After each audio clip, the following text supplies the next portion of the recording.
Like we're having a couple of issues. Oh my gosh! All Oh, right. there we Yeah, go. there Now we we go. got some I told you, sound. I'm adulting better than him already. All right, Hunter, say ass. What? Say ass. No. You're an adult. Come on, don't be scared. You're an adult. You can say ass now. No. See, he's been a good boy. Having the Macho Man Chris Wolf out there was very good for me. There was something that I really wish Little Guapo could have been there for, because it's a throwback, in my opinion, to the Attitude Era days. Because said trash can that was being used to beat upon Logan Knight got placed on Logan Knight.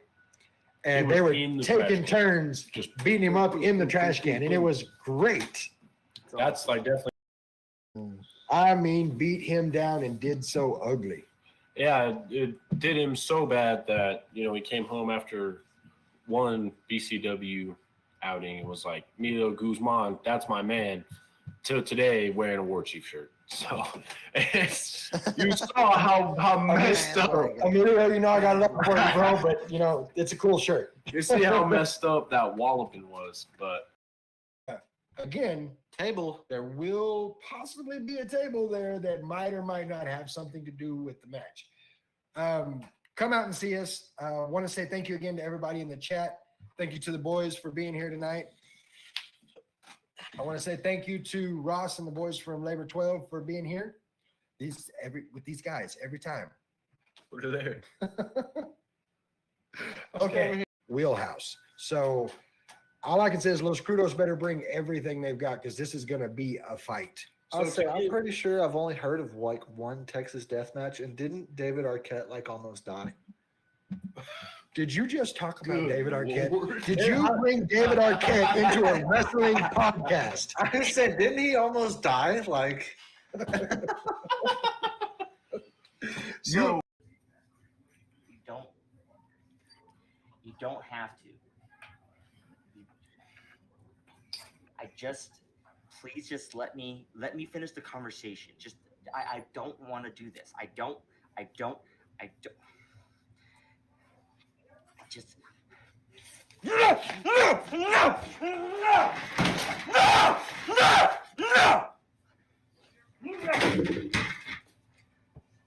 Look at this!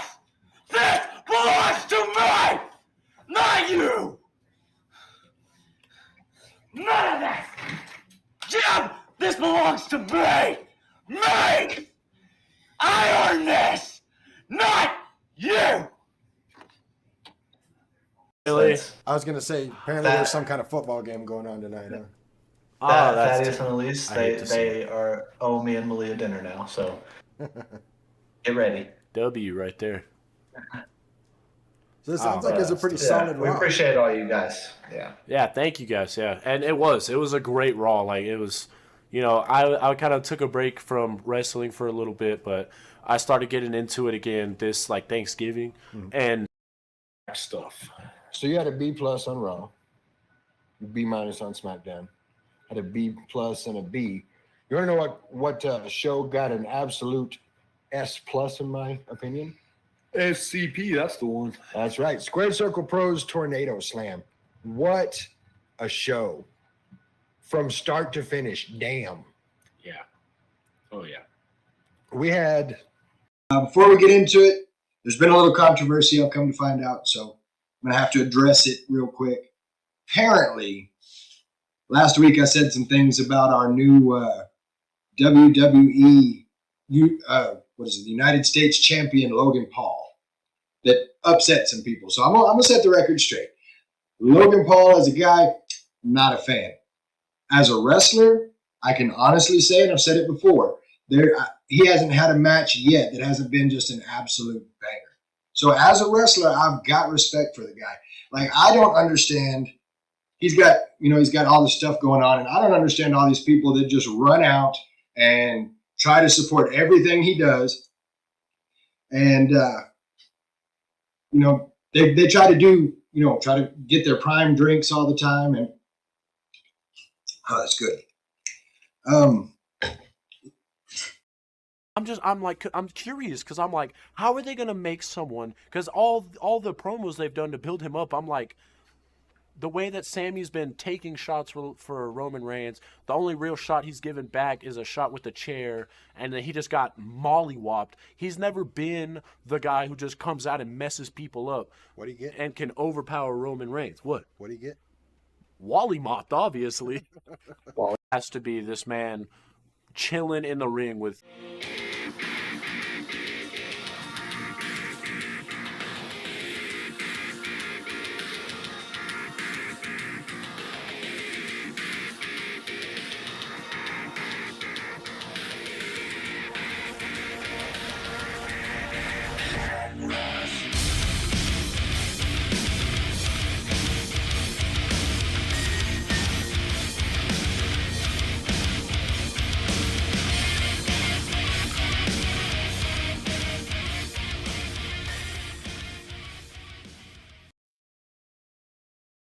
What's up, everybody? Welcome to tonight's episode of the Not Your Average Mark Wrestling Podcast. I am your host with the most. I am your boy Guapo. With me, as always, the boys that bring the noise. Little Guapo, Baby Bruss. What's up, boys? What's up? What's up? How's it going? Glad to have you guys back on the show. It's always good to have you here. Before we get started, because we got a lot to talk about tonight, but before we get started, of course, want to do some thank yous. We want to thank Ross and the boys from Labor 12 for our intro outro music. Track is called Head Rush, album's called Monsters, and it's banger after banger after banger after banger. If you have not checked it out, make sure you do. They have some new music coming out from what I'm understanding, so be on the lookout for that. You can check them out at Labor 12. That is laborxii.com. Make sure you check those guys out because it's awesome. I also want to say thank you to American Legacy for our merchandise. Of course, we've got I'm not wearing our Not Your Average Mark hats. You've seen our shirts. Coming out with some beanies here very, very soon. So you're going to be able to get that merch. So thank you. Big thank you to American Legacy for taking care of us and all of our merch needs. And now we get into it, man. What a week it's been in wrestling. Yeah, Quite the week. pretty good. A lot. So I'll tell you what, let's start it out with SmackDown last week. Of course, this being the SmackDown, it's the go-home show for Elimination Chamber. So they're getting, it's the last of everything you're going to get for Elimination Chamber. Before we get into it, of course, want to say what's up to Rick and Camino and Jay Conrad Photography. Guys, what's up? Thanks for being in the chat tonight. You guys keep the comments coming because I want to know what you think about some of these things. But in SmackDown, we started off, we've got Liv Morgan versus Tiffany Stratton. For me, great match. Tiffany held up her own against a veteran. And I don't know about you. It's Tiffy time. It's Tiffy time. Okay, I didn't want to like her. I really didn't. I mean, I know that she's been doing side quests as far as NXT goes because she has done a lot in NXT. She's rising star material, no doubt. But I really didn't want to like her because of that. It's Tiffy time. Yeah, that I was like, the only way this works is if that doesn't happen again. Well, but I mean, I got to say, she held her own. But with Liv, she's on her revenge tour, right? So she's after Rhea. But is it just me, or are you guys getting a feel like a Drew McIntyre kind of feel? Because like in this match, you've got Bianca Belair interferes, and it ends up costing Liv the match. And then we'll talk about it more in Raw, but we get a Becky interference, which costs Liv a match. And she's trying to get to her place and everybody's thwarting her. It's really got kind of that Drew McIntyre feel. So I'm kind of feeling like we may be a couple of weeks away from like a full-on Liv Morgan heel turn. And I am down as you can be for that. I think I am too. It needs to happen. I just hope that the character sticks. Because she's very the crowd's very behind her right now, so it's hard sometimes to heel turn somebody when they're like that. People are behind them that much. Yeah, but you see a perfect heel turn will fix that. We've seen it. I mean, we've seen it happen time and time again where the babyface tries to go heel and it just doesn't work because everybody loves him so much. But I really think it's like you said about the match. It's like what. Sorry, I just like lost my train of thought there for a second. It's like with it looking like a Drew McIntyre situation, like you were saying. It's there's a very strong chance that they try to like heel turn, I would think, with Elimination Chamber like afterwards, so that they can build that for WrestleMania. So I because I mean I just don't think that that's out of the question in my opinion. I've been thinking that's going to come pretty soon. Well, and I feel like the heel turn for Liv is going to be kind of easy because she's already got that kind of psychotic craziness. So it's not that much of a push to see her turn heel. I'm looking over at the chat. Rick saying Stratton's going to be a star long term if she stays healthy. And the best thing about her rise is she wasn't an indie wrestler. She was a real sports athlete, 100% a product of the PC. Of course, that being the Performance Center. Got to say what's up to BCW Texas. Got the Hey. follow earlier, got the subscribe now. BCW Texas, we appreciate you. We're glad you're here. Man, we love you guys. But go ahead. and it's another. Oh, hold on, you're cutting out.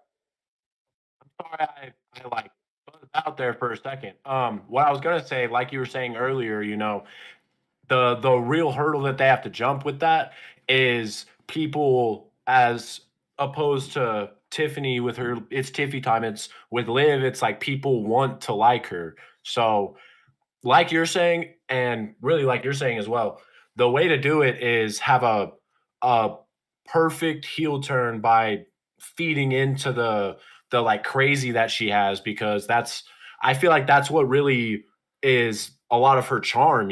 So I think it would be difficult if they choose to go a different route than that. No, I agree with that. Got to say what's up to J Red Cameron, my boy. What's going on? Glad you're here tonight. Rick saying Liv costs Becky the match at Mania. Rhea retains and Liv goes full heel. Bank it. Wow. I could see Thank you. I mean, I can see it happening. For as long as I've known him, Rick knows his stuff, man. He's like, he knows about it. Yeah. He says bank it. It's usually pretty probable.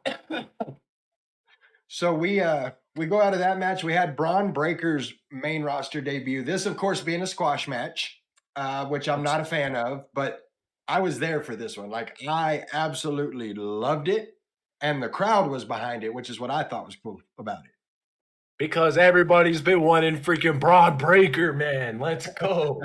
I'll say So happy. to bring up Corbin as well and do this tag team, and they need to split the freaking tag titles already. They do need to Because split the tag titles, and there's so much like good tag team wrestling going on right now for nothing. Yeah, it's completely me. well, I know, like, you'll see a collective sigh from fans by talking about bringing Baron Corbin up, because how many times have we seen different iterations of Baron Corbin? But the chemistry that's there between him and Braun Breaker, the Wolf Dogs, yeah, I dig it. I mean, they're not, if they bring them mainstream, they're not going to do the Wolf Dogs, I don't think. But Yeah, no, they said the Spear of Days or something was like the name being considered. yeah, Yeah, I'd heard that too. The one thing about Baron is this is probably the most like legitimate iteration of Corbin since any of his gimmicks. I was gonna say this is very genuine. It seems he's not portraying a gimmick anymore, and it's just Baron Corbin out there. And I think that's what they tried to achieve, and Braun Breaker has helped bring that out. Yeah, I think that's a really good like description of it. Yeah, it's definitely like I get what you're saying, Dad, about like a lot of people are like, man, not this again. But I think the thing that really turns the tide there is Braun Breaker, because like I said, everybody wants Braun Breaker. So you see him in a tag team the people that are like, oh man, freaking Baron Corbin, they're like, oh, this is Baron Corbin with freaking Braun Breaker. It's the Wolf Dogs. Like, everybody wants to see Braun Breaker, so everybody wants to see the tag team, you know? I thought the funniest thing of that whole deal was whenever they were talking about going for, they were like, we're gonna win these titles. Like, I'm hungry. Baron or Braun's like, hungry like a dog? Yeah. Like a wolf dog? No. I was thinking about it in the shower.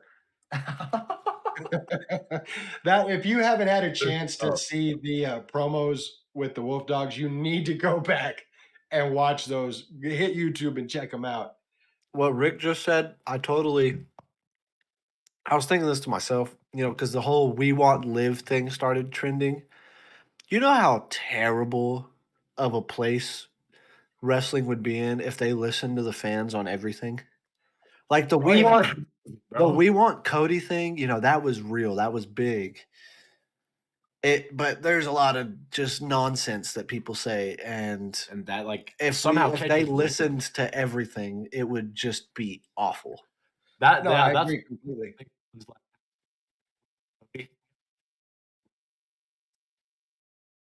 You guys are cutting out in your mic. That's my bad. But I'm like, what? Imagine if because of this "We Want Cody" thing happened, and what if they start kind of experimenting with listening to fans a little more, and obviously it would stick because people are going to eat that up if the company's listening to them. So it's a dangerous path. Our boy Camino in the chat with a good question. How would they split the tag titles? Honestly, we've got to get some more tag teams in there and some quality tag teams. Like we need to rebuild the men's tag team division, in my opinion. It's been lacking for a little while. And before they split the titles, they're going to have to do that. What? That's not what they're. What are you talking about? Have you not watched SmackDown? No, I watch SmackDown. I mean, we're getting there. We're getting like New Catch Republics come in and they're great, and I dig it. Judgment Day is good. You can't deny Pretty Deadly is good. Is not good. But I want to so bad. Yeah. Why? Yes, boy. That would explain it. But they're good. No, they're working on it for sure. They're working on it, but it's something that needs to be done. Like they need to get the tag team division in order, in my opinion. Rick saying do a triple for the tag belts, have two members of two separate teams, pin a member of the champs, GM step in, split the belts. I think that's the easiest way to do it. I mean, it makes sense to me. TLC 4. Yeah. Actually, that would be so one team falls down with the other titles. So after we get the Braun Breaker thing going on, we caught a vignette with Roman Reigns saying he's the one that called the play that had Jimmy interfere in Jay's match on the previous Raw when he was going against Gunther. And then in a twist that we wouldn't find out about until later, like in Raw, tells Paul Heyman, bring me Grayson Waller. The words you just don't expect to hear. Roman Reigns, yeah. Make sure he has a shoe. Shoeies. Yeah, got to do a shoey. That had a whole different meaning when y'all were kids, having to do a shoey. Yeah, whole different meaning. We talked about him a little bit. Next match, the New Catch Republic, which of course is Tyler Bates and Pete Dunne going against JD and Dom. This was a good match. I mean, it was exactly what it was supposed to be. It was to set up hype for New Catch Republic going against Damian Priest, Finn Balor for the straps the next night on Elimination Chamber. In the end, we get New Catch taking out JD with a double pump handle slam. Then they fought off Priest and Balor as well. I mean, these guys are explosive and they got big things. In my mind, you got big things coming for them.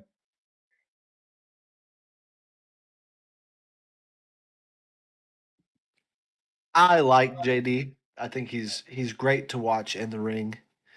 And I hope they do more with JD. besides be the human. I remember watching War Games, and they brought the table out, and Hunter was like, "I just don't even understand why JD McDonough is even in this match." And I was like, "Somebody's got to go through the table." I mean, it ended up being Seth, but then we saw the giant RKO spot from the top of the cage, and I was like, "See, somebody had to do that. It wasn't going to be them." Well, and one thing I noticed with this, and of course it has to do with the, what was it, NXT London? Yeah, NXT UK. Yeah, the NXT UK. You can tell that JD and Tyler Bates and Pete Dunne have mixed it up more than once because the chemistry was there. They had great chemistry through the whole match. Oh yeah, him, uh, Butch, Pete Dunne. Pete Dunne. What's up, Mikey? Mikey in the chat. Get the tapes. Camino's talking about Devon, get the tables. I want you to hold on to that because we're going to talk something about that when we get to Raw. So after that, we get the Street Profits versus AOP. I was looking forward to this, but it had kind of a slow start, which surprised me because it's a go-home show. So I really didn't expect any of the matches to be slow.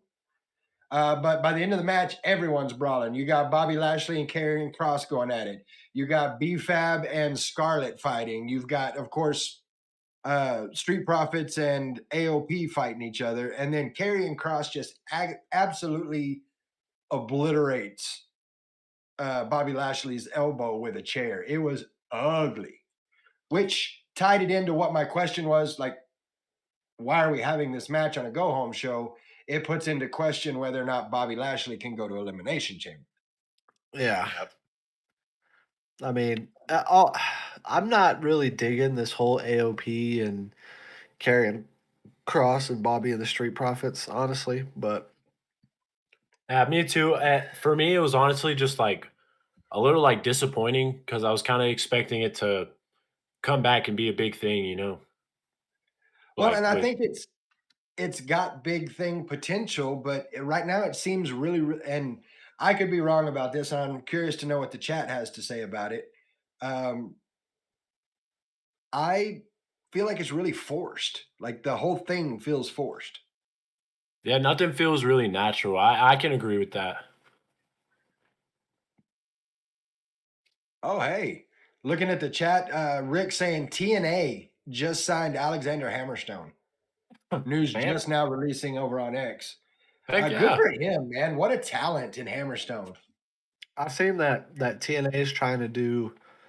They're trying to go like full live event, like be a live, not a taped show anymore.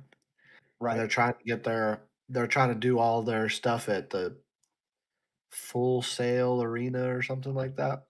hmm Well, and good on them.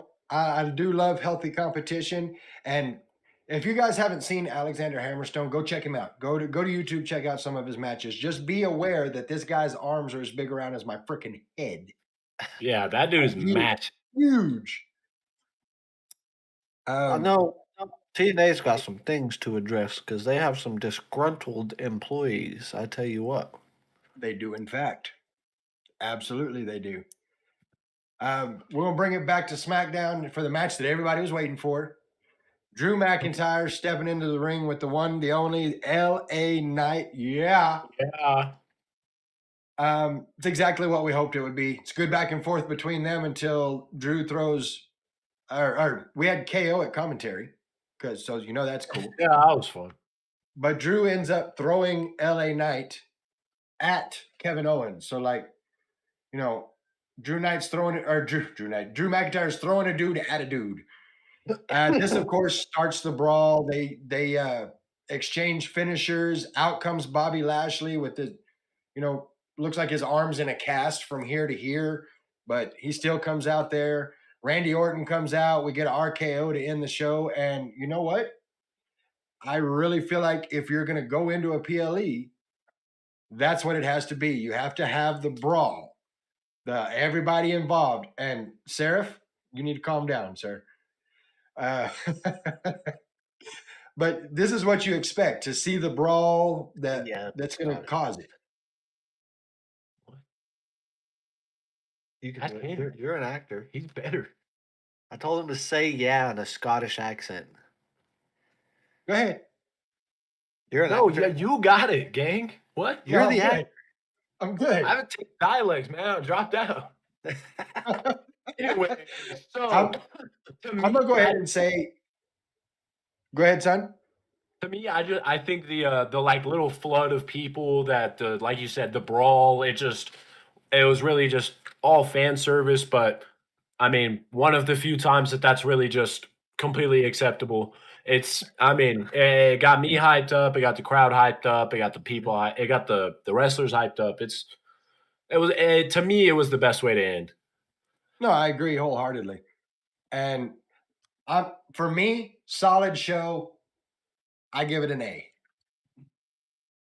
Yeah, I mean, I could say, I'll say like B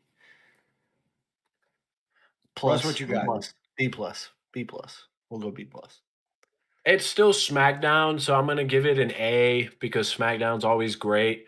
But I do have to say it didn't really live up to expectations in some aspects, with it being the go home show for Elimination Chamber. I can respect that. I can respect that. So I'm looking Yeah, over at the chat. they Sarah, kind of up the bar on themselves, you know. So they have. We got Camino in the chat. He's giving it an A as well. Sarah caught my little slip up there and had to hashtag Drew Knight. The long lost Knight, brother. Understand, if I ever find myself in a wrestling ring, my name is going to be Drew Knight. And you have to say yeah in a Scottish accent. It's the only way. I'll have to work on it, get it right. But yeah, we'll do that. I like that. There you go. That's how it's going to be. Instead of yeah, it's going to be I. I. All right. That's enough of that silliness. Of course, coming out of SmackDown, that takes us into Elimination Chamber from Perth, Australia, that started entirely too damn early in the morning. So I Yeah, caught the replay. Yeah, I woke up at 8 o'clock and started watching it. Of course, Seraph clipped that. Of course he did. All right, so let's jump right into it. We first match, first rattle out of the box. We have the Women's Elimination Chamber. This match turned me into a Tiffany Stratton fan. Not a Tiffy time. No, not a Tiffy time fan. Check your cable on your mic. It's starting to cut out. Nothing's wrong with my mic. You're wrong. Oh, okay. My bad. Camino says he watched it live. Rick watched it live. And no, Mikey, I'm not going to be Logan's brother. What the? Man, them's fighting words. Man. He already has one of those. That's true. His He name's does. Jake. His name's LA Jake? Knight don't have a brother. Well, he does now. That's me. There you go. See? So the story just makes more sense. Why do I feel like this is going to turn into a thing? We need to stop. I'm already Camino- like me and Rick have already we're already booking it. So be ready. Why do I like I said, what? No, we are not joining OnlyFriends. What the? Seraph, calm down, sir. For those of you that don't know, OnlyFriends is a tag team, but with Logan Knight and Stormy Renee, and they call themselves OnlyFriends, which is gold. I love it. Great, good job on them for marketing. But no, hell no. All right, so Renee on AEW. Did you see that? that's right. We talked about that last week. Stormy Renee going up against Timeless Tony Storm. Huh? That was awesome. Yeah, that's crazy. All right, look, you got people talking about booking this. Y'all need to stop. All right. Wait. All right, so let's catch it from you guys. What were your thoughts on the Women's Elimination Chamber? The women's chamber was awesome. It was everything that I wanted a chamber to be. I mean, everybody had their spots. You had Tiffany Stratton did the swanton off the top of the chamber pod. I thought she was going to break her neck. She didn't turn over till like the last second. Dude, I know. I was like, bro, do you know what you're doing? I was like, whoa. I'm with you 100% on that. I thought this is it. She did great in SmackDown. She's done great so far. Now she's done because she's fixed Now it. she's dead. But and then when she climbed up, the funniest thing was she climbed up onto the pod, and Malia's sitting in the other chair, on her phone, and she just looks up. Her outfit is so cute.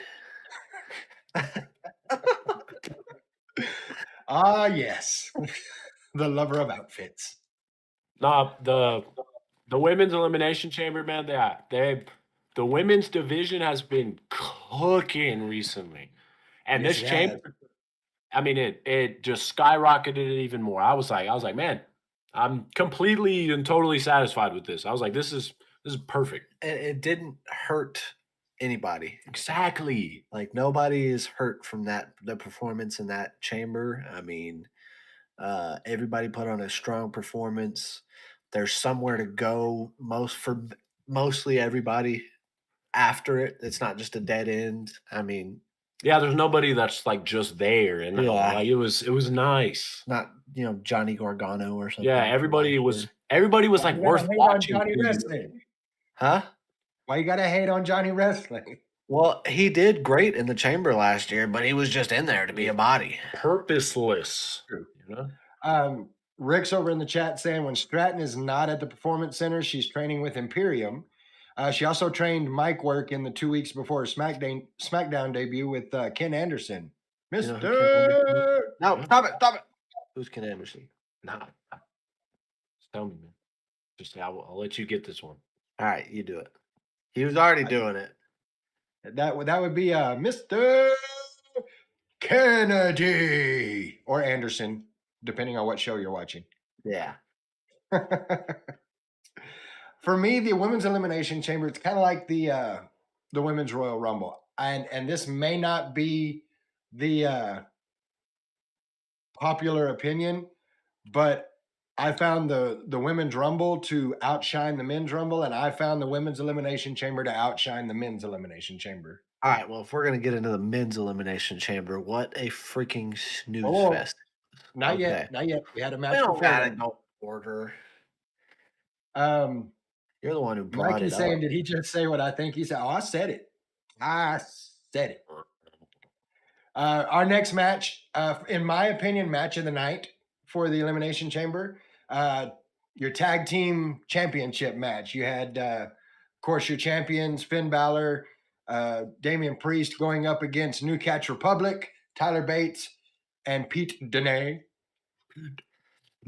There was twice that I thought that Judgment Day was actually losing. I was like, oh, wow. I expected it to be a good match, but I thought the Judgment Day was going to win. But then it got to a point where during the match, I was like, I don't know. Judgment Day might lose. Just for a second, you're like, wait a minute, it really could happen. Well, see, and I didn't figure that they would lose. I really feel like this match was put into place to introduce and reintroduce Tyler Bates and Pete Dunne back into the main event tag team scene. We've cut the whole Butch thing. We've got them together now, and I think that's what this match was to reintroduce them to the main event tag team scene.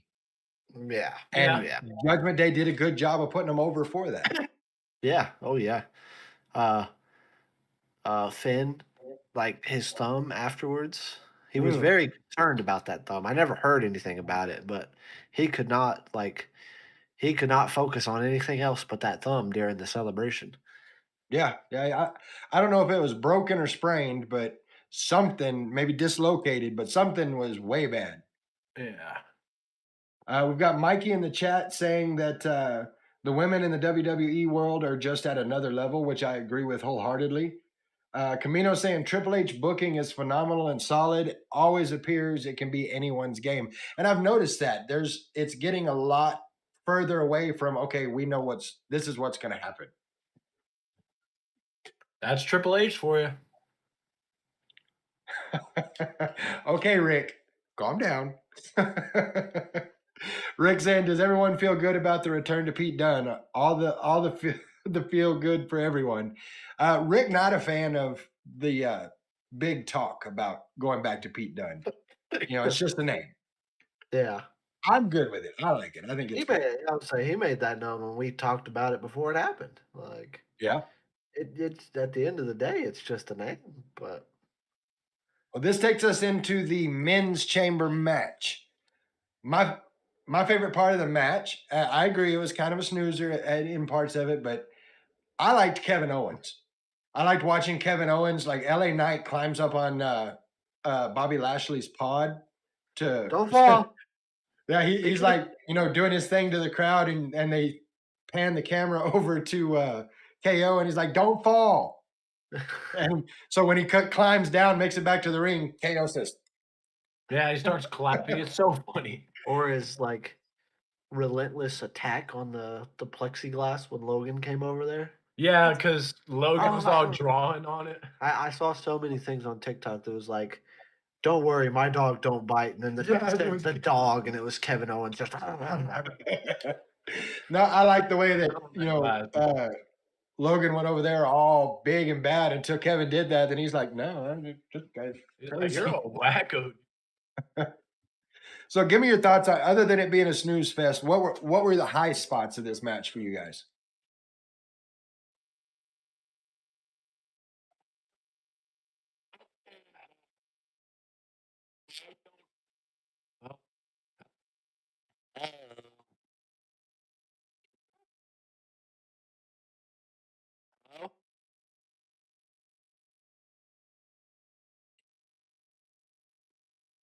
All right, so they're having a little bit of a technical issue. I'll throw out a couple of my favorite.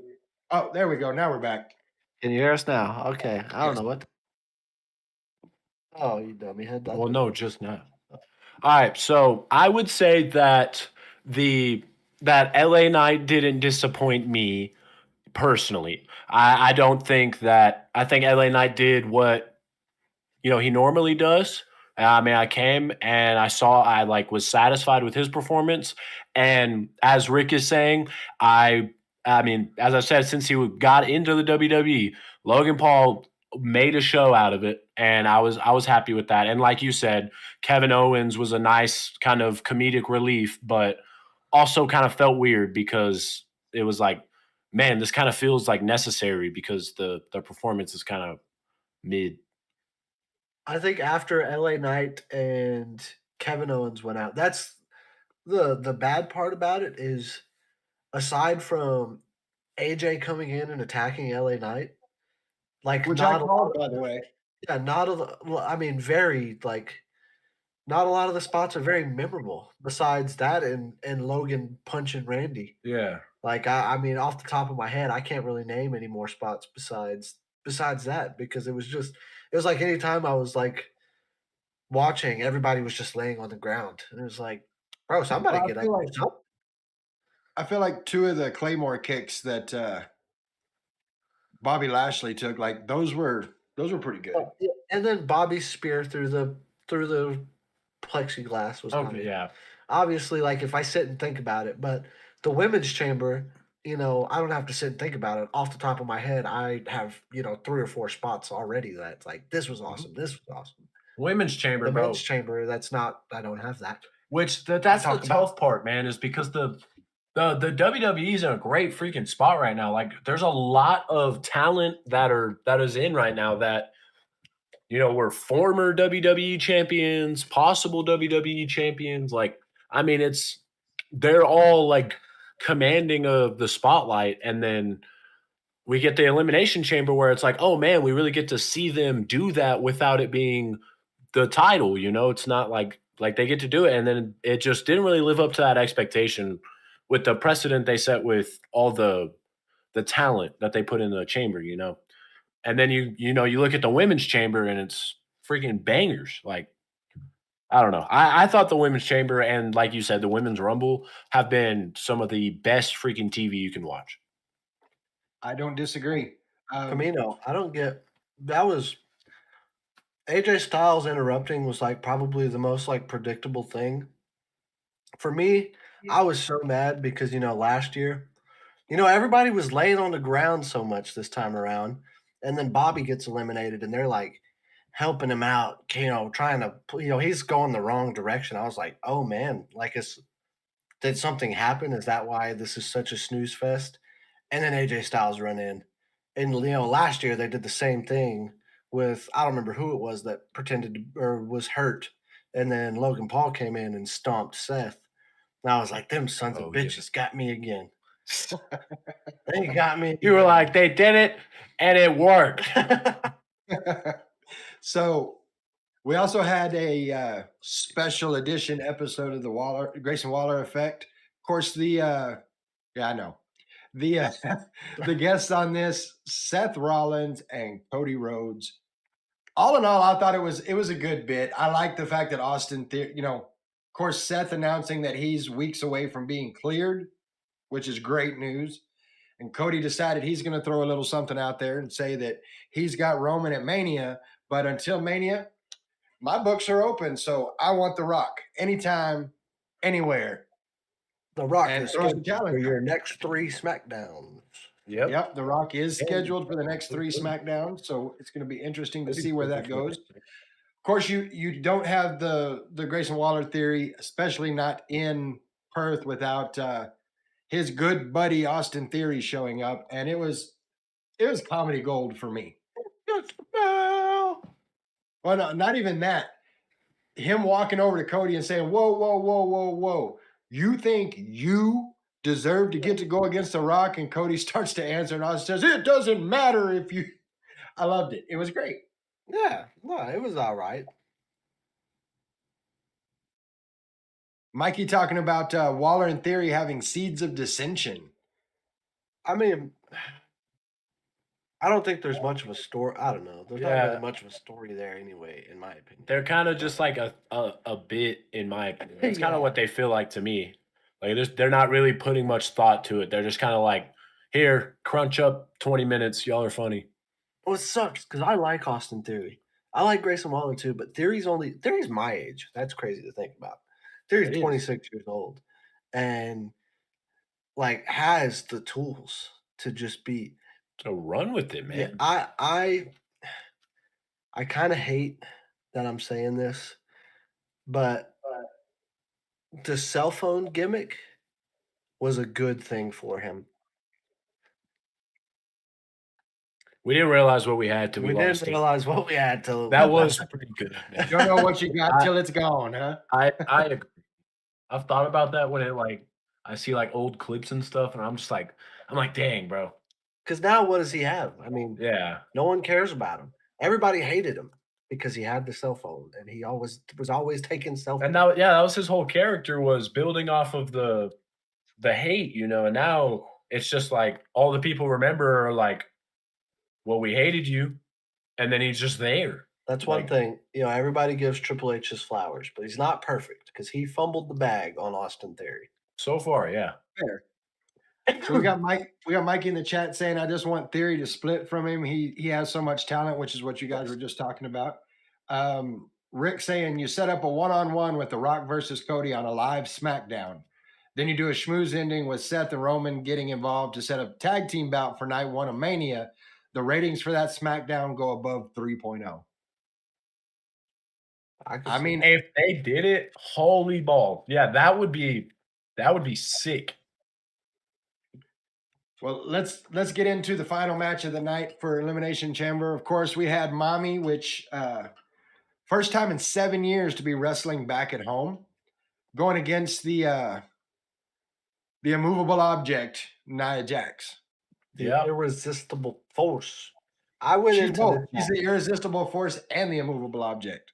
Yeah, I went into this match with not very high expectations because I'm just not a fan of Nia Jax's work. I'm not either. I can confidently say they proved me wrong. It was a pretty solid match, I will say. I mean, it surprised me. Yeah, It was a good quality bout.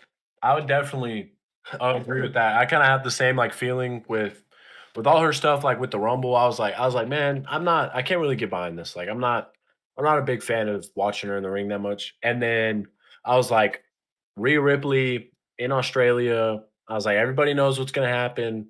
Have your fun, make it quick. No, I was enthralled. I'd say honestly. And they did a great job, with like I said, it's Rhea Ripley in Australia. Like, obviously, we knew what was going to happen, but they did a really great job with still maintaining intensity. Like kept it the final show of the night, the big thing that after Elimination Chamber, after the actual chamber match, the like big thing. They did well with it. They did well with it.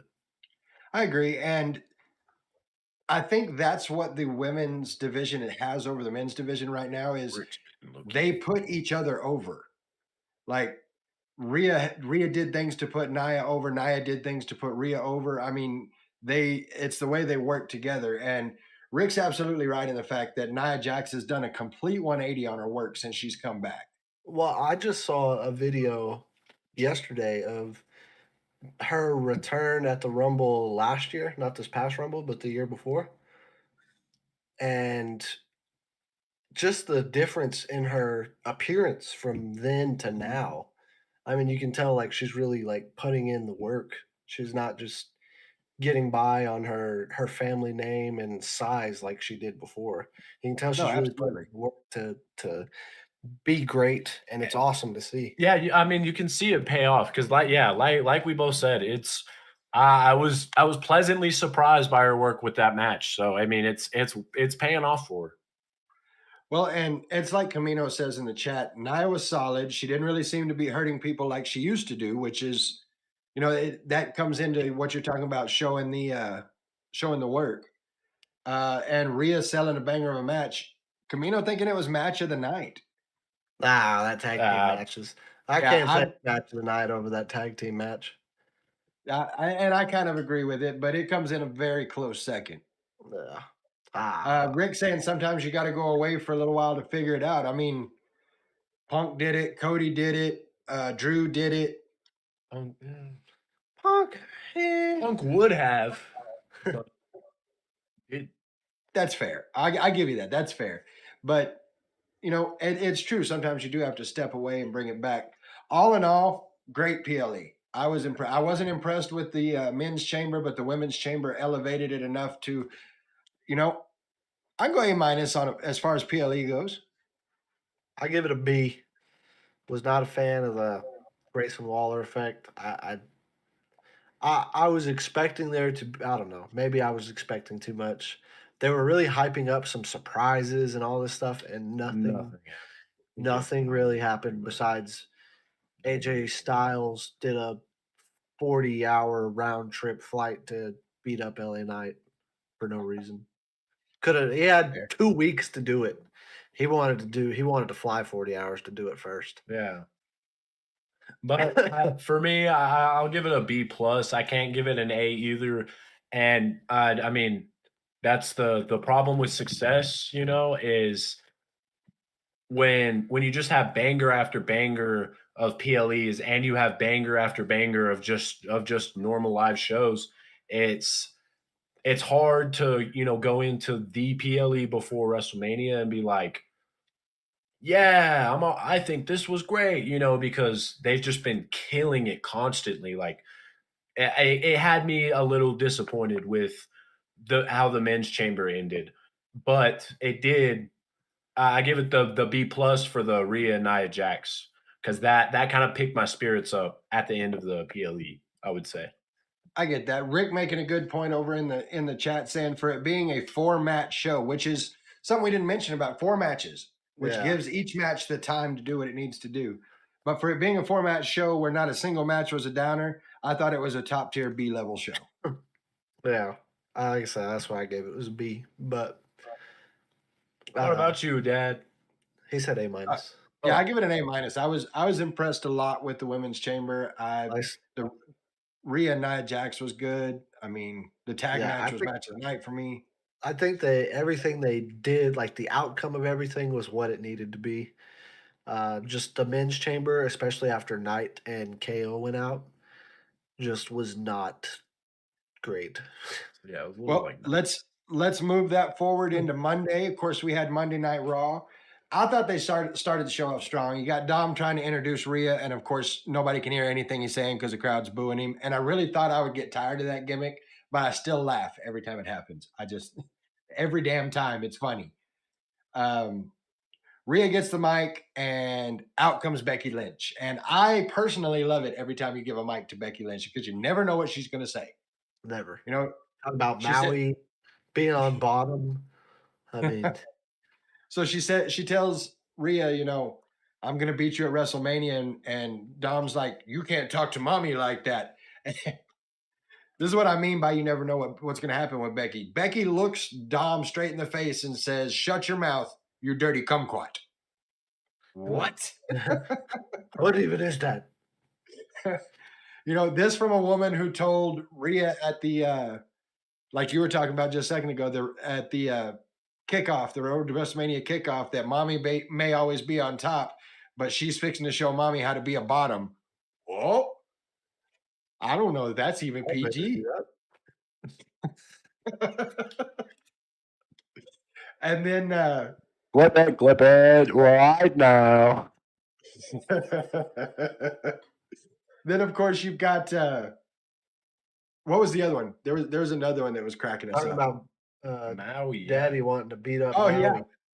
Yeah, she gets into a real serious thing about, I have to look my 3-year-old daughter in the face and answer the hard questions like, why does mommy have a black eye?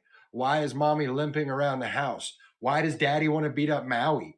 Like, you just never know what you're gonna get from her, and I'm about it. I love it.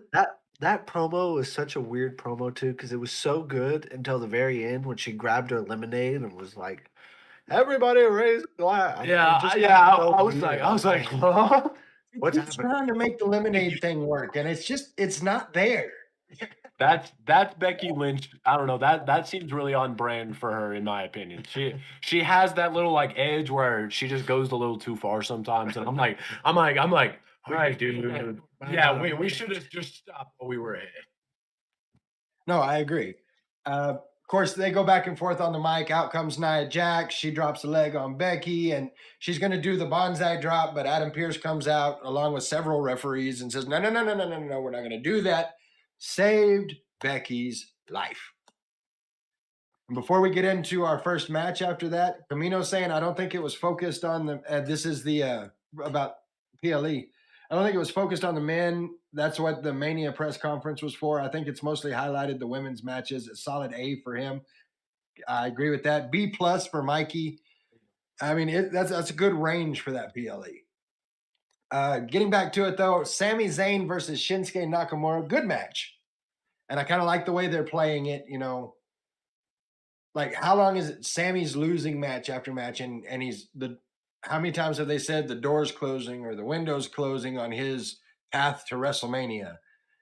So I like the way they're playing this. Sammy got in a couple of good moves, but for me, the story of the match was Shinsuke giving him move after move after move, not being able to pin him. In the end, Sammy wins it with the haluva kick and celebrates big time. It's a decent match. Go ahead, you back there in the back. Sami Zayn, right? My only issue with kind of where they're going, because I think you're right on about that, how they're kind of they're feeding into this like the door's closing for an eventual like comeback story thing, but we've been there and done that with Sami Zayn, and I just don't think it hits anywhere near as hard, because the thing for me, which I don't want this to sound like offensive, but like it's just my personal opinion. Not the biggest fan of Sami Zayn. And it was like Daniel Bryan happened, and then it kind of went off a little. It kind of like devolved into Sami Zayn, in my opinion. And I'm not saying he's bad in any sense, but not my like favorite. And if they're gonna try and like repeat that, for me personally, that's not gonna stick for me at all. I'm not gonna want to see it because I was kind of sort of not wanting to see it originally. Well, and That's all I'm worried about. I feel like they're doing the whole window closing to WrestleMania thing, and you're going to end up, and this is something Rick and I have talked about, and I I feel like somehow or another he gets himself inserted into the Drew McIntyre Seth Rollins match. I Like think something happens to Rick's put it over. idea. I mean, I could see that as well, but I can't Yeah, agree with what you said about Sammy though. I can't agree with that.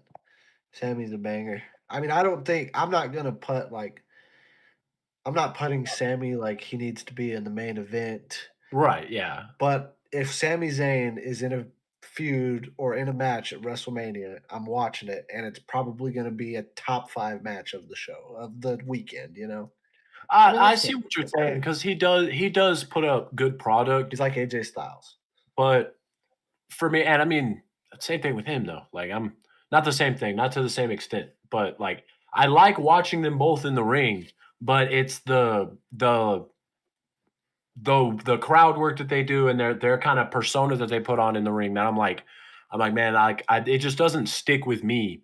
So that's what I'm worried about is I'm like, man, I don't want them to do that character again because then I'm like it just kind of gets me a little less immersed and then the moves aren't as flashy because I'm not like, oh yeah, let's go, Yeah.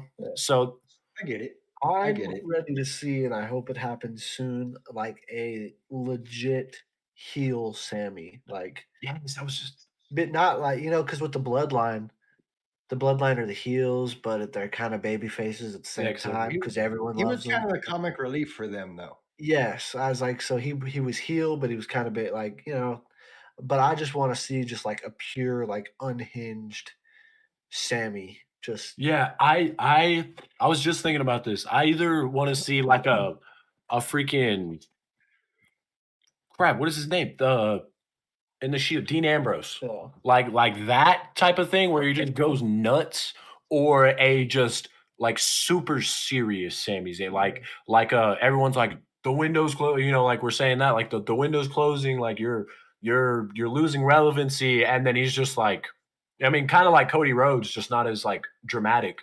Like he just takes off, takes out the dramatics and is like, I'm here to handle this. You're like, I'm So not gonna let people get in my way anymore.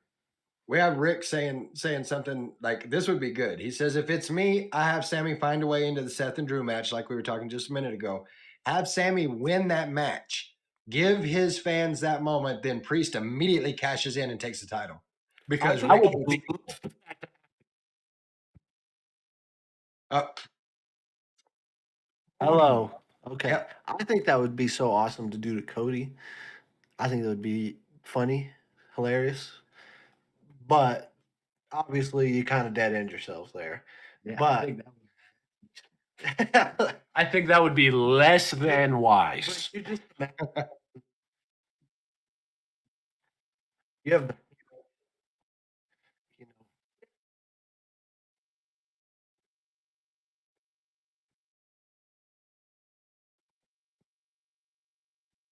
whole weekend was trending. We want Cody, on Twitter, and he Up finally again. he finally gets his moment, and Damian cashes in and wins it. I mean, that's Edge and Cena, like prime Edge and Cena heat. Like Damian Priest is the most hated man in the world at that At that point, I completely agree. Like Unless- it would be kind of nuts, like Damian Priest and his freaking briefcase have been grinding my freaking gears because I'm like, is it a joke now? Like, is the Money in the Bank just a joke? Like, so him doing that to Cody, my only thing is like, where do they go with Cody after that?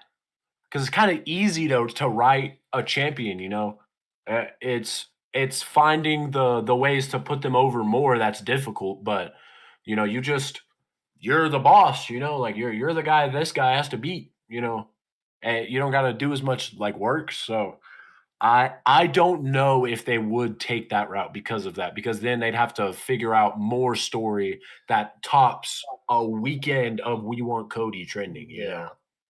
It'll be interesting to see where it goes, but I think let's that take would it be back to Raw for a minute. Next, we had, well, before we do that, let me look over the chat here. Camino saying the pop that would come from what Rick said would be bigger than whenever Sammy and KO won the tag titles. I agree with that. Rick asking, why does everyone want the Money in the Bank cash in to happen so freaking fast? They have a year. Patience, people. Patience. I mean, Damian Priest be the second biggest booed wrestler next to Dom. I could see it. I could definitely see it. Getting back over to Raw.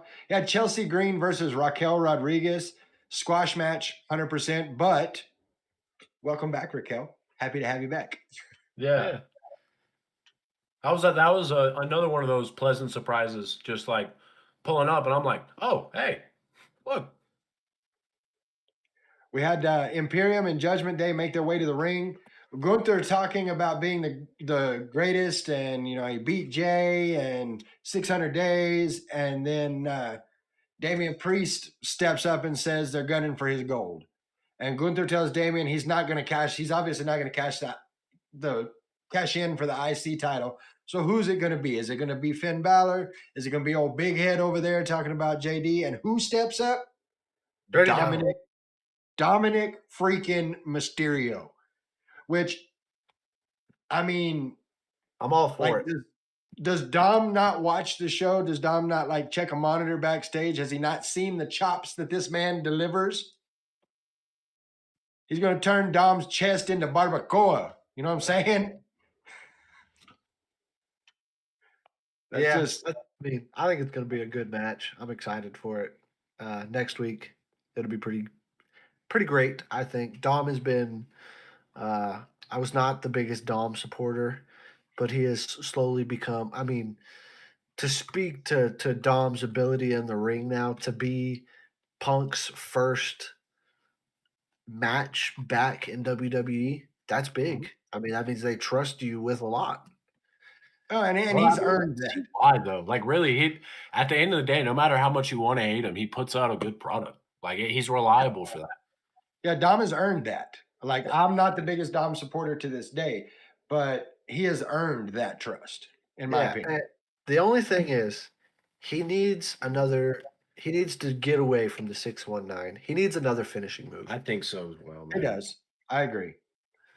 Well, we went straight from a little mini push, low key, like a kind of pretty big feud for just him, and a new finisher with that. I think that would be sick. So I'm looking over at the chat. Rick saying, I love Raquel without makeup. I know it's her skin condition, but she's not so naturally beautiful. Agreed. She is beautiful. And for those, like Camino's asking about it, for those that don't know, and you'll have to forgive me, I don't remember what it's called, but she has a skin condition. I've seen videos of her, of what she's had going on, and it just looks like rash, sunburn. It's very splotchy spots on her skin, and she can't control it. It's something that she's having to have taken care of medically. So happy to see her back. Happy that, and from what I understand, the splotches and stuff are painful. So it's good to see her back in good condition and back in the ring. Of course, having Gunther and Imperium in the ring leads into the next match, which was Imperium versus New Day in a street fight. And I kind of dug this. You had that big fight feel to it, and actually felt like a street fight. Of course, Mama Guapo watching with me on Monday and trying to figure out why Kofi and Xavier Woods came out in jeans. I dig it. I think it's cool. I will say it did look sick, but I was with Mom on that one. I was like, what are these dudes thinking? That's the Shawn Michaels, the Ken Shamrock, Street fight means you wear jeans. There you go. That's what it means. Well, the fight was so back and forth with this one. They did a lot of singling out of one member. You had Imperium get the kendo sticks and just wear out Xavier Woods, and then Kaiser finds himself in the ring by himself, and there's New Day, both of them with the kendo sticks. And if you saw his back after they went after him with the kendo sticks, it was ugly. That's all right. He gets to go home and have Tiffany Stratton rub his He back. gets to go home and have some Tiffy time, baby. Yep, that's great. See what you made me do. I'm sitting here knowing that that Ludwig Kaiser gets to go home and have Tiffy time. What? Stop it! Stop it! Stop it! Now I'm But imagining Ludwig Kaiser saying that. we are having Tiffy time. Okay, stop it. In the end, of course, Imperium picks up the win after pushing Kofi off the top rope and through a table, and then gets the pin on Xavier Woods. Great match. Like, I dug it. I'm just tired of the New Day losing so much. I know. And they're so good still. Like, I mean, they've done great with this feud with Imperium. And like, yeah, that's what I'm saying is I'm like, I want to see them win. I agree, and I think it's coming. I really do. They got we went from that though into Candice LeRae and Indy Hartwell going against Shayna Baszler and Zoe Stark. I'm not gonna lie, this had filler match written all over it for me. I mean, I get it; they need to push Stark and Baszler, like all of that's all of that's happening. I get that, but this really felt like a filler match. It was clunky, not my favorite match. Yeah, Yeah, didn't have much. I mean, the end. I don't think anybody's. All right, Rick hit the nail on the head. Ladies and gentlemen, I demand all your gratitude for Tiffy time. I wonder who's the general in that one. So we'll see you guys next time. Never, ever again. I'm gone. Like I said, I'm just wondering who's the general in that relationship. And moving on. So, all right. So, like I said, that match was clunky. It was not my favorite match, but it did lead into one of my favorite parts of the night, and that was the Seth and Drew diatribe.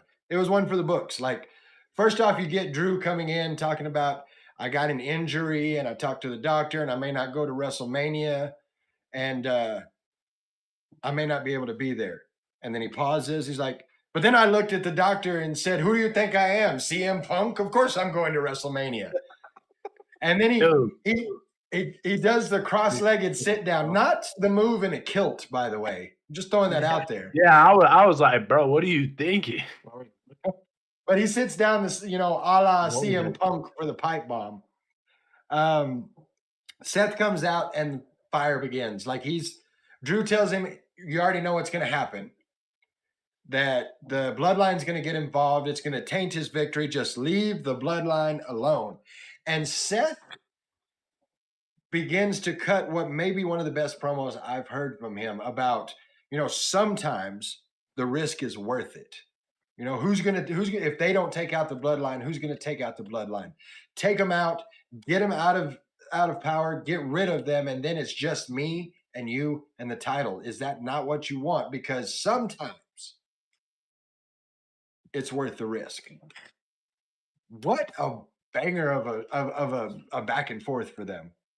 Yeah, when Seth Rollins said that, I was sitting there and I was like, man, this is why Seth Rollins is so like insanely over. You could say Seth Rollins is the best that's doing it right now, and not be argued. Yeah, if somebody told me that, I wouldn't argue the fact.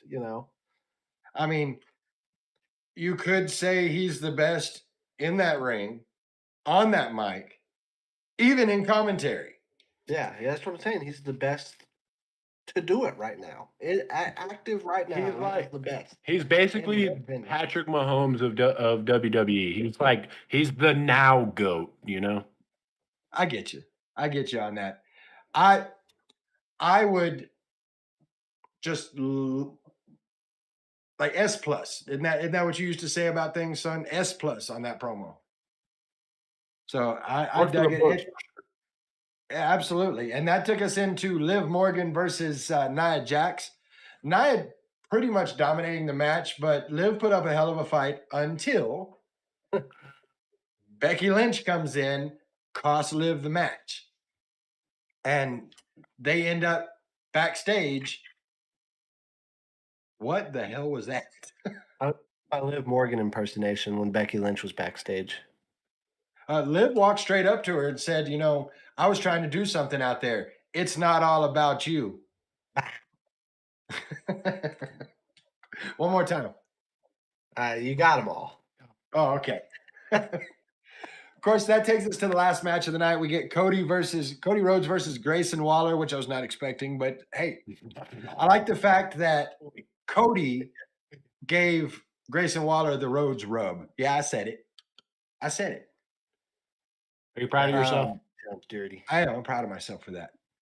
Of course, there was some interference from Austin Theory, but Cody takes him out and then hits the Cody cutter, wins the match. The match was just there to set up the after the match, in my opinion. Yeah. There wasn't a lot to the match, but Whoa. I didn't understand. It was kind of a head scratcher as to what Cody gained from beating up some security guards. it's just the fact that he's showing a more violent side, I think. But the part of it that I love, of course, what happens after the match is Heyman comes out, tells Cody, these guys aren't Samoan, they're suspended cops. Like, this has nothing. I'm the only member of the bloodline here, and I understand I would not come out here for an apology because that would be hard. I mean, it's tough to be Will Smith on national television. I cracked up on that. I'm not gonna lie. That was However, pretty he needs to retract his challenge from The Rock, or challenge to The Rock, or else. And Or Cody else says, what, Paulus? What are you gonna do? see, that's exactly what Cody did. He's like, or else what? I haven't talked trash about The Rock in the media because, before all this started, I was just like everybody here. I was a fan. And the goons make their way to the ring. They start surrounding Cody, and Cody says straight up, if anybody takes one more step towards me, I'm laying everybody out. I'm finna this bitch. And Paul Heyman says, oh, yeah, that's cool, but that doesn't apply to me, right? And he starts to get in the ring. And Cody says, yes, it does. And just waylays all the security people. And Paul Heyman pulls out his phone to call Roman and then reaches in and pulls out the second phone, call The Rock. And so he's talking like this. It was crazy. Never heard of a three-way call, merging calls? Why do you need two phones? I do have to say that what Camino's talking about, I had the chance to see this video. After the show goes off, there's somebody out there that's holding a gender reveal thing, and Cody takes it, and they want him to announce it. And he's like, are you sure about this? And they're like, yes. So he goes through it, opens it up, like leans, just cranks back and yells on the mic, it's a boy. Like, things like that are awesome. And then he told him to name it Cody. And then said, Yeah. JK, that's a redneck name. But it was awesome. I will say that I give Raw, I'm gonna go B plus. I can't give it an A because of the filler match, and then you had a squash match, and can't give it an A, but I'll give it a B plus. Yeah, I could go with that. I mean, I think the Drew Seth promo really carried the whole show. I mean, obviously the Cody thing was okay. I don't think it was their greatest work, but I could give it a B plus. Yeah. I gotta say A minus personally. That was a put in the record books promo right there, and I have to respect that. Like that for me that made my whole night. Like, it literally carried my hype for the rest of the show. So I was like, I gotta respect it. Camino throwing out a B plus for Raw as well. Watching. So before we get into our independent wrestling, gonna throw a quick thing out there. I don't know how much you boys know about this, but there's a lot of people in the chat that are gonna understand where I'm coming from on this. Sunday night, this coming Sunday night, Sting will be having his last match. I started watching Sting back when he was still Surfer Sting. Like that, of course, wasn't his name, but he had the flat top, blonde flat top, and he painted half his face, and is it woo? Like it was great. And he was my favorite wrestler when I was a kid, and I'd watch just to see that. And then, he cut his promo, that unforgettable promo, saying the only thing for sure about the Stinger is nothing's for sure. Proceeded to paint his face like the Crow and didn't say a word for 6 months. Not a single solitary word for 6 freaking months, just hanging out in the rafters. The Crow, I was all about that. The Crow is was and is one of my favorite movies. So when he did the Crow paint, I was like, yeah. So Rock on for a little while. He wins the title, pins Hogan, and he goes from the black and white face paint to the red and black face paint and helps start the NWO Wolfpack. Fast forward a few years, he's in TNA, still doing the Crow gimmick, but now he's kind of adding in the Joker as well. And then he came to WWE, which was a dream for me. The guy that held down WCW is now in WWE. Of course, he had a match with Seth Rollins that would end that run, and I was scared it would be his career.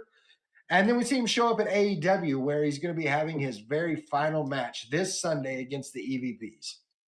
That's kind of like that's really wild to think about. It's like a wrestler or a wrestler, a football player or something. It's like, man, I just watched this dude's career in my lifetime. Like that's wild. And that's what it is for me. Like I started watching Sting as a kid, and here I am, 44 years old, and I'm fixing to watch his last match, and it's crazy. I have to finish the story. All right, Cody, calm down.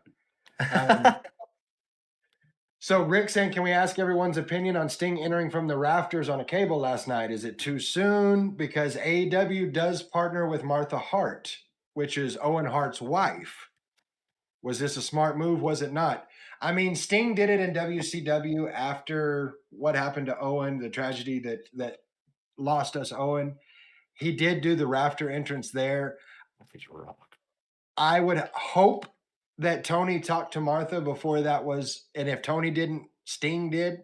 I would hope Steve Borden got a hold of Martha Hart to ask about that, but I kind of wondered that myself. I bet, I don't know, I bet there's not a whole lot of backlash from it. I mean, that was kind of Sting's thing for a while. I do have to say, Camino, with the chat of the night and wanting to know what's the deal with the Dynamite logo looking like the next Doritos Chips logo. I love it. That's great.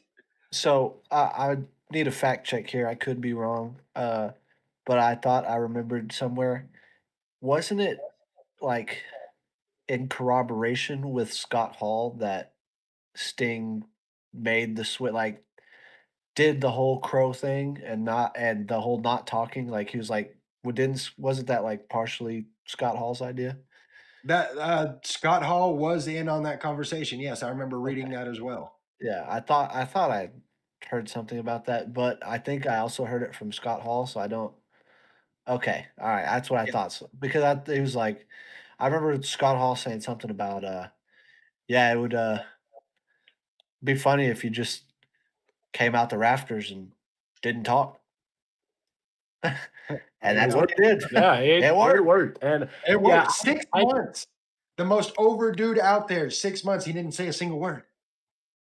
Man, yeah, that's the type of stuff that I miss from, back when I watched wrestling, to be honest. Like just the complete, just like out there things they would do, man. It would just, yeah.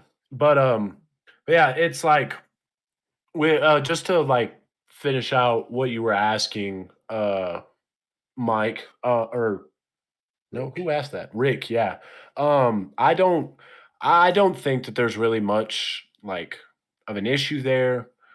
I mean maybe there's a little bit of like just personal like a little like sadness, but I don't think any party's like really affected with how that went down, just because, especially since Sting, like you said, like his big, like the big change is back when his big change was, he came out the rafters. So I think it's a really nice callback for the people who are like really big Sting fans, that they deserve that, in my opinion. I think it should have been like a just revolution thing. I don't think they should have done it on freaking Dynamite. Yeah. I kind of agree with that. But Yeah, that's a good So point. if you get the opportunity, watch Revolution. I mean, it's the end of an era. It's the end of the Stinger. Um, of course, we have some things coming up around here. We're talking about all the great wrestling. We've got March 23rd, Jake's Backroom. Squared Circle Pro presents Spring Break, the literal version. We've got matches coming out for that soon. So be on the lookout, social medias. And of course, as we get them, we'll be putting them out as well. But I have never been to a Squared Circle Pro show that wasn't an absolute banger. Anger. And I apologize, chat, if I'm wrong, but don't you have some news about SCP? I do not. Oh, okay. My I bad. do not. My bad, guys. I'm waiting for some news. We'll do some news. Yeah, we'll deliberate. What I do have some news about, though, is how on March the 9th at the TMW Event Center, BCW Separate Ways. And I'm going to run this card for you. Check this out. The Living Proof, Justin Taylor, going against 5-star Kane Carter. A feud that is coming all the way from Oklahoma to Levelland, Texas, for the BCW Heavyweight Championship. That's going to be freaking sick. It's going to be good. Oh, something funny, actually. I met someone at college that knew OSW back when it was popping before Tori took over, and they were like talking about Justin Taylor, and I was like, man, that's sick. Like, bro, like it's cool to see like that people from BCW specifically are recognized from other people, didn't you like bring up BCW to a coworker and he brought up that like he knew Paula Yeah, Fate? yeah, he went to school with Paula Fate. Yeah. It's cool to just get those ties in. Here's another match for you at BCW Wild Horses over in Wilson few weeks ago. Exodus Prime getting the win over Jed Bingham to get the #1 contendership, going against the defender of truth, Gabriel Alexander, for the BCW Texas Championship. Ooh, that's gonna be a match. Yeah. That's gonna be Exodus Prime, man. If you haven't had the chance, look on our shut up, Seraph. If you haven't had the chance to look on our YouTube, do so. Watch Wild Horses. Right there at the end, the stare down between Gabriel Alexander and Exodus Prime tells you everything you need to know about this match. But speaking of Jeb Bingham, we also have Jeb Bingham versus Logan Knight. At the last show at Dangerous, Logan Knight talking about, I want a match, thinking he's going to get a match with Mike Caldwell. So Mike Caldwell says, well, you're going to get your match, and makes it against Jeb Bingham. But how do you keep a match like that under control? You make Mike Caldwell the special guest referee. I'm telling you right now, mark my words. I am so ridiculously hyped for that. That's going to be freaking dope. Because remember, the last time we saw both of them head to head in the ring, people went through table. That's what happened. And it was freaking nuts, and it was amazing. And not only do we get to see those two go back at it, but we also have Mike, who not only knows how to count to 3, but all the way up to 10. We got the best out there. I don't know what's going on here because I was dead. So I was dead when all died. went down. So Yeah. Oh, yeah, that's right. You had died. So Jeb and Logan going to go at it. Mike Caldwell, the boss, going to be the special guest referee in that. So Logan ain't got nowhere to hide. Can't do nothing. We have Emilio Guzman going against Manolo Dragonfly. We've got Max Volume, Max Beckett going against the Golden Boy, Tyler Midas. I'm not going to say it on here right now, but when we start this match, I'm going to tell you guys about something having to do with Tyler Midas. And then we have the tag team triple threat throwdown. Team Nefarious, that's TJ Slater and Atticus Wild, going against Team Chancla, which is Angel de Paz and Brusador Violencia, versus the Guerrilla Militia, Big Ced and Justin James. And just a little note out there before this match, the winner of this match, going on to face the Resistance for the BCW Old School Tag Team titles. But a little message for our boys in the Guerrilla Militia, Big Ced, Justin James. You guys did what you did. You do what you do. But guess what? Live and in person sitting at commentary, you can't keep a Guapo down. Little Guapo going to be in the building. Yeah, y'all thought y'all really did something, huh? Look at him. Spry as ever. You Get can't up outta keep some Guapos down, man. So it's going to be interesting to see how that turns out. Yeah. Mikey knows what's up.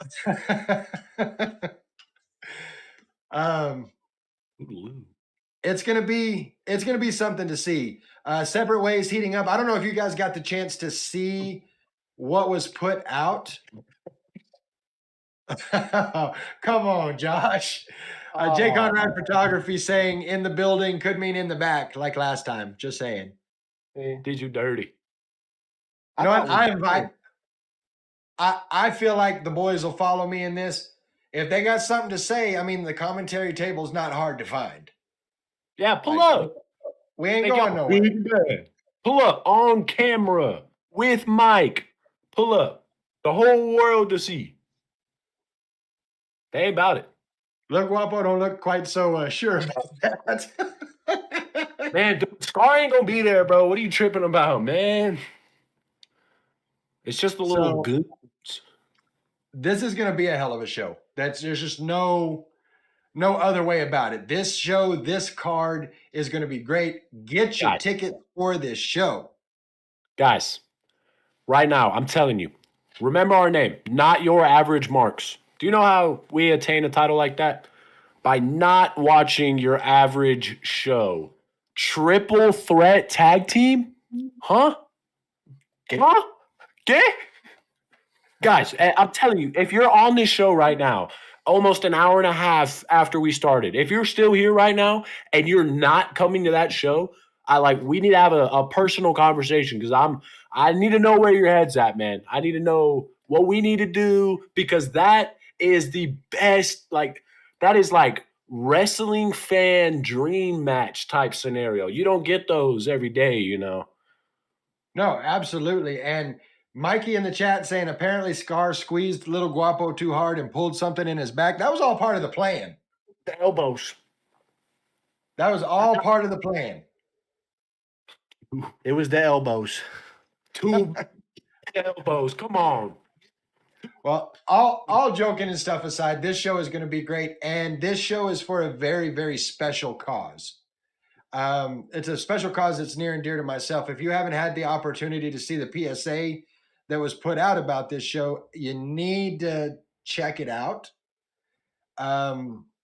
This show is for mental health awareness, suicide prevention, something that all of us deal with in some form or fashion every day. And we here at the Not Your Average Mark Wrestling Podcast, as well as everybody from BCW, guys from Squared Circle Pro, the wrestling world in general wants everyone to know if you are dealing with mental health, if you're having problems, if you've got those dark thoughts, we're here. Tag us in. We're your partner. Tag us in. And I feel like it's a very, very important thing to have out there.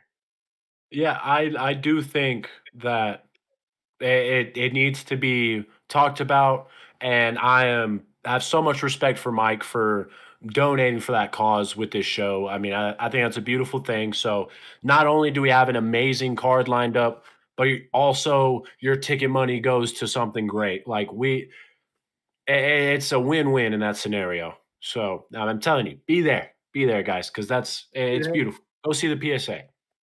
Check out the PSA. We're going to try. I'm going to speak with the guy and see if we can't have the PSA play live next week, right before the show. I do want to thank everybody that's in the chat tonight. I want to thank everybody that's watching, everybody that's listening. We don't do this without you guys. You guys make us. Love y'all. We will be back next week, Thursday, 8 p.m., ready to talk about some wrestling. And we hope to see each and every one of you there. Until then, I am Guapo.